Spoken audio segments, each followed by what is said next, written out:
அவன் வண்டி ஓட்ட உடசலாட்டு இருக்குது.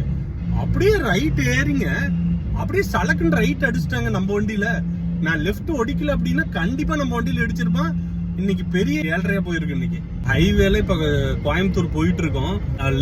நம்ம லேர்ன்ல கரெக்டா போயிட்டு இருக்கோம். ஒருத்த இனோவாக்கார வந்து பாத்தீங்கன்னா ரைட் ஏறி வந்து, அதாவது அந்த லேர்ன் வந்து பாலத்துல இருந்து கீழே இறங்குறோம். அந்த இடத்துல டிவைடரே முடிஞ்சிருச்சுங்க. நம்மள சைடு எடுத்துட்டு வந்து ரைட்டு கட் அடிச்சுட்டாங்க உடனே. இந்த பக்கமும் எனக்கு லாரி இருக்கு, எந்த பக்கம் நாங்க போறது? இவனுங்க சாவறது இல்லாம நம்மளையும் சேர்த்து சாவடிச்சிருவானுங்களாட்டு இருக்குது. எல்லாம் ஃபேமிலியோட போயிட்டு இருக்கோம்.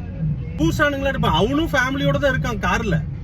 நாங்களும் வந்து சரி அவன் ஃபேமிலியோட இருக்கான், ரேஷ் டிரைவிங் ஓட்டுறான். ஏன்னா உள்ள உட்காந்து இருக்கிறவங்களுக்கு கூட தெரியாது அது ரேஷ் டிரைவிங் அவன் ஓட்டுறான், கொஞ்சம் கண்ட்ரோல் பண்ணி சொல்லணும்ட்டு அப்படியே எல்லாம் உட்காந்துட்டு வந்துட்டு இருக்காங்க. ரொம்ப சேஃபா வண்டி ஓட்டுங்க, சீட் பெல்ட் போட்டு மெயினா வண்டி ஓட்டுங்க. இந்த மாதிரி லூசுத்தனமா லூசு பசங்களாம் நிறைய பேர் இருக்கானுங்க கார் ஓட்டி.